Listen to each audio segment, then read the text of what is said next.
அவர்களை அன்போடு அழைக்கின்றோம். அக்திலார் தோன்றலின் தோன்றாமை நன்று என்ற வள்ளுவனின் வாய்மொழிக்கு ஏற்ப இங்கு கூடியுள்ள அனைவருக்கும் என்னுடைய மனமார்ந்த நன்றிகளையும் வாழ்த்துக்களையும் தெரிவித்துக் கொள்கிறேன். நல்லதொரு வாய்ப்பை வழங்கிய பட்டிமன்ற நடுவர் ஐயா அவர்களுக்கும் எண்ணணியிலும் எதிரிலும் பேசக்கூடிய என்னுடைய அன்பு சகோதர சகோதரிகள் அனைவருக்கும் என் இனிய மாலை வணக்கம். நடுவர் ஐயா, இறைவனை அடைய சிறந்த வழி, அதுதான் தலைப்பு. என்ன சிறந்த வழி? பக்தி நெறியா தொண்டு நெறியா? பக்தி செஞ்சா எப்படி இறைவனை அடையலாம்? அது அந்த அணியில யாருமே சொல்லலையே. என்ன பக்தி செஞ்சீங்க, எப்படி போய் இறைவனை அடைஞ்சீங்கன்னு நாங்க சொல்றோம் ஐயா. தொண்டு செய்யுங்க, இறைவனை அடையலாம். மனமது செம்மையானால் மந்திரங்கள் தேவையில்லை. என்னுடைய மனசே செம்மையா இருக்கு, எனக்கு எதுக்கு மந்திரங்கள்? ஒரு பக்திய சொன்ன மாதிரி தொண்டு நெறிய 4 விதமான பிரிச்சுக்கிற நடுவர் ஐயா. ஒண்ணு வீட்டுல செய்யக்கூடிய தொண்டு, அடுத்தது சமுதாயத்து செய்யக்கூடிய தொண்டு, அடுத்தது தமிழ் மொழிக்காக செய்யக்கூடிய தொண்டு, தமிழ் மொழி மட்டுமல்ல அவங்கவுங்க மொழிக்காக செய்யக்கூடிய தொண்டு, அடுத்தது நாட்டுக்கு செய்யக்கூடிய தொண்டு. முதல்ல நாம வீட்டுல செய்யக்கூடிய தொண்டு. நிறைய கதைகள் சொன்னீங்க. நான் சொல்றேன், தாய் சிறந்த கோயிலும் இல்லை, தந்தை சொல்மிக்க மந்திரம் இல்லை. ஆமாவா இல்லையா? ஆமா, அத கை தட்டுறாங்க. அப்ப தாய் சொல்மிக்க மந்திரம் இல்லை. கடவுளெல்லாம் அப்புறம்தான். எனக்கு எங்க அப்பா அம்மா தான் தெய்வம். எனக்கு அவங்க உயிரோட இல்ல, இப்படி ஒரு இடத்துல நிக்கிறதுக்கு நல்ல ஒரு வாய்ப்பை கொடுத்துட்டு போயிருக்காங்க. எங்க மாணிக்க அக்காவுக்கு தெரியும், எப்படி என் கூடவே வந்தாங்க. இன்னைக்கு அவங்க இல்லாட்டி நாங்க இன்னும் பேசுறேன், எங்கேயோ இருந்து ஆசீர்வாதம் பண்ணிட்டு இருப்பாங்க. தாய் சிறந்த கோயில் இல்லை. அதுக்கு அழகான நானும் ஒரு கதை சொல்றேன். எப்படி தொண்டு செஞ்சு கடவுளையே தன்னுடைய காலடியில் வர வச்சாங்க அப்படின்னு நானும் சொல்றேன். எல்லாருக்கும் பாண்டுரங்கனை நல்லா தெரிஞ்சிருக்கும். பண்டரிபுரத்துல இருக்கிறாரு இல்லையா? பாண்டுரங்கா, பண்டரிநாடா, விட்டலபுரம் எல்லாம் கைத்தட்டி பாடுவோம். அந்த பாண்டுரங்கனுடைய கோயில் அங்க வர்றதுக்கு முக்கியமான ஒரு காரணம் ஒரு தொண்டு தான். அது யாருடைய தொண்டு அப்படின்னா, புண்டரிகன் அப்படிங்கிற ஒரு பையனுடைய தொண்டு நெறி. அந்த பையன் சாமி கும்பிடல, கோயிலுக்கு போல, எதுவுமே செய்யல. அப்பா அம்மா 2 பேருக்கும் சேவை செய்யறான். அந்த அப்பா அம்மாவுக்கு சேவை செய்யறதே தன்னுடைய பெரிய பாக்கியமாக பக்தியாக நினைக்கிறான். அப்ப அப்படி தொண்டு செஞ்சுட்டு இருக்கிறதுக்காக கிருஷ்ணர் சொல்றாரு தன்னுடைய மனைவி கிட்ட, இங்க பாரு, ஒருத்த அப்பா அம்மாவையே சாமியா நினைச்சு கும்பிட்டு இருக்காரு, உனக்கு வா காமிக்கிறேன். அப்படியா? வா பார்க்கலாம். உலகமே பக்தி பக்தி நீங்க சொல்றீங்க இல்லையா? அந்த பக்தியை கூட மக்களிடம் கொண்டு செல்வதற்கு தொண்டுதான் தேவை, தொண்டு நெறிதான் தேவை. வரார், வழியில வந்து நிக்கிறாரு. புண்டரிகா, நான் வந்திருக்கேன். யாரு? தண்ணி வேணும். தண்ணி தானே, இருங்க, எங்க அம்மா இப்பதான் எந்திரிச்சிருக்காங்க.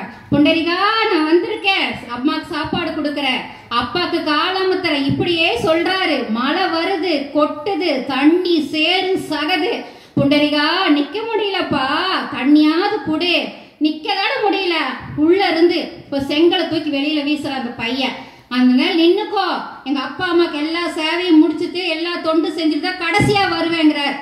அப்புறம் பொறுக்கல கிருஷ்ணனுடைய மனைவிக்கு, இந்த பையன் என்ன இப்படி அப்பா அம்மா சொல்லிட்டு இருக்கிறான்னு சொல்லி கோபம் வருது.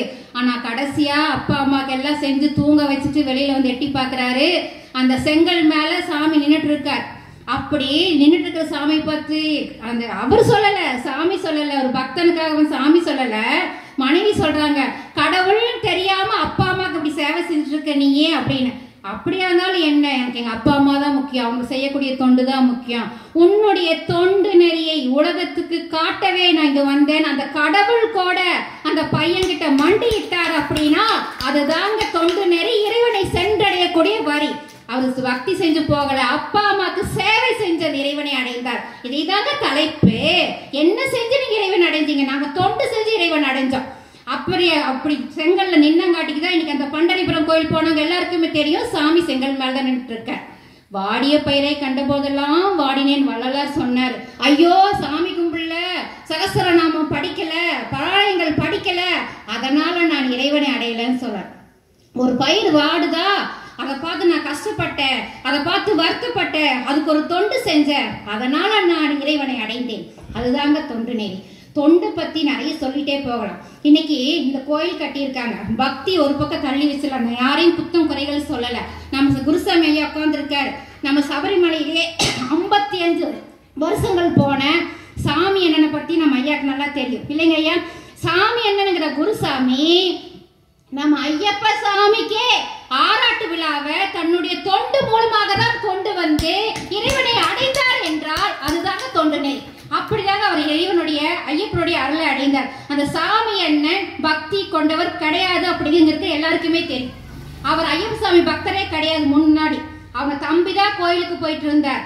இவரு தன்னுடைய குடும்பத்துக்காக, குடும்பத்துல நிறைய கடன்கள் இருக்குது, குடும்பத்தை மேம்படுத்தணும் அப்படிங்கறதுக்காக பிசினஸ் பண்ணிட்டு இருந்தார்.